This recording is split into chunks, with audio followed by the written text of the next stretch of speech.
Hey guys, Dave here. Welcome to the Centurions Review, the punk rock band of wargame review institutions.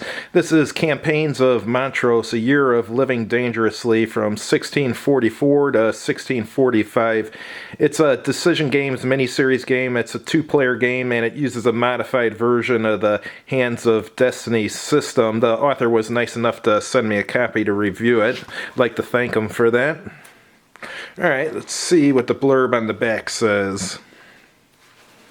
It says this is a two-player game. It depicts James Graham, the Marquis of Montrose, and his legendary string of victories over the Scottish Covenanter government during the First English Civil War from 1642 to 46 that would later go down in a crushing defeat. The Royalist player must recruit a Highland army and either replicate Montrose's victories or march into England. The Covenanter player must overcome factional infighting to defeat Montrose. Both sides must manage the tendency of conscripted units to disband after every defeat or victory. And as I said, uses a modified version of the Hand of Destiny system. 2 players. And playing time is 60 to 90 minutes, and complexity is very low, and solitaire suitability medium. That sounds right for a Hand of Destiny series game. Alright, let's see what's inside. As I've mentioned in other videos about decision games, mini-games, you only need to remove the inner contents. You can leave the front and the back page inside the Ziploc just to make it a little easier for you to get everything in and out. Alright, let's take a look at the counters. Looks like there's 40 counters. There's your turn marker. And it has different units. I would assume that's strength and movement written on it, but we'll see when we look at the rules. And it's got one of counter of Montrose and another of Mikola, and I believe these are probably leaders right here. Usually in these games it uses tactical edge, and a leader will give you a bonus to your tactical edge roll, which will allow one of your units to fight first, and a unit, once it's eliminated, does not get the fight back if it hasn't fought already. So tactical edge is very important in these type of games. And on the back, only 2 of the units are two-sided units. Let's take a look at the cards. Cards that come with these mini games are usually 18 cards. Actually, they're always 18 cards, so I would assume these are 2. Alright, this one here is Royalist Fighting Charge. In the first round of all battles fought this player turn, all Royalist Highland units roll on the Irish column of the battle results table. So it looks like these are adding historical theme. Killpont defects, raping and pillage. Wow. Force march. Another force march. Another one. And this is Irish terror. Cool. Differing objectives. Luck runs out. Now for the Covenanter players. Argyll rejects lowland help. I should put my reading glasses on for this one. Royalist Resurgence, Parliamentarian Resurgence, Force March, Plague, cool, Royalist Desertion, Covenanter Politics, Noisy Approach, and Luck Runs Out. So the cards look very thematic and add a lot of historical chrome to the game. That's good. Let's take a look at the map now. We'll get to the rules last. Of course, it includes a little baggie to store your components. Looks like it's an 11 by 17 inch map. It's got a terrain's effects chart right on the map, which I love. And it has a little table for the seasons and something about the regions here too. And here's the turn record track. Lists the years and stuff and the months. And then the battle results table looks like you can get panic or eliminates. And here's die roll for recruiting and disbanding, it looks like. And I think victory track for Montrose, so I assume that's to keep track of victory points. And there's the terrain key and this, sequence of plays on the map. That's nice, very nice. I love it when they put a lot of stuff on the map so you don't have to keep flipping back and forth through the book. See what we got down here. Battles of Montrose, lists them all here.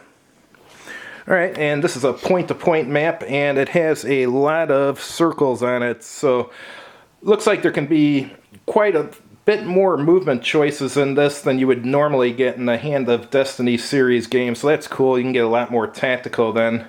So it looks promising so far. Let's take a look at the rules. This includes just one rule. A lot of the mini-games, decision games, mini-games have like a base rule and then a scenario rule book. This is all in one.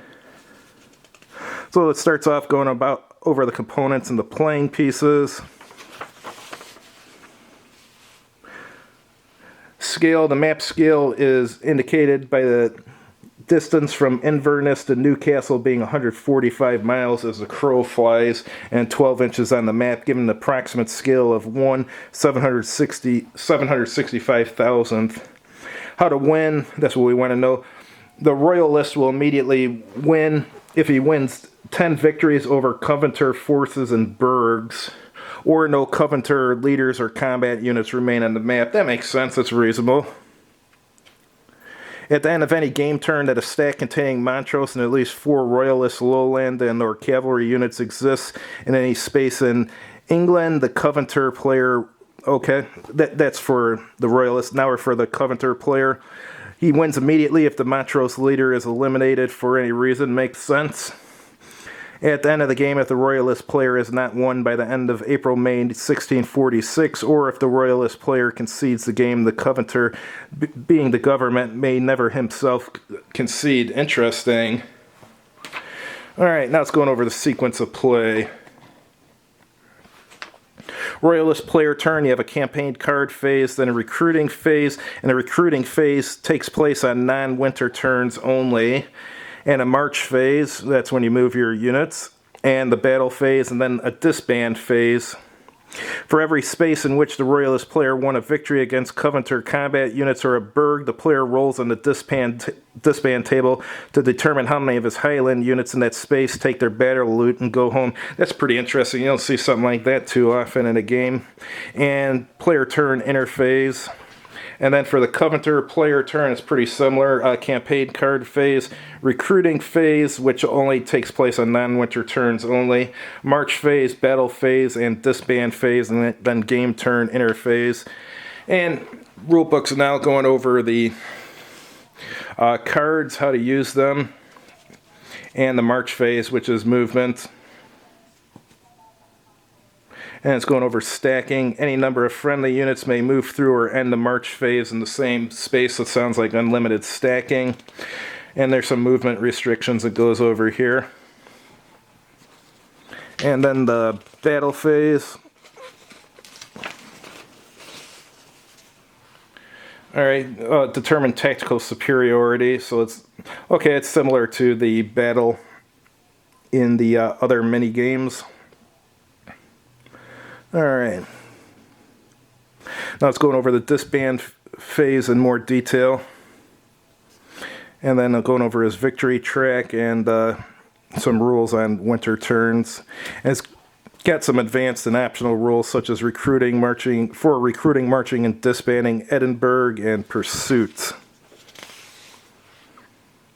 Alright, here's one thing I really like. It's got an example of play number 1, an example of play number 2. So if you have any questions about the rules or any rules you weren't sure on, well, you can read the example of play and that should clarify it for you. So I'm very happy they put that in there. And then there's a large, not a large section, but a good portion here for player notes and designer notes.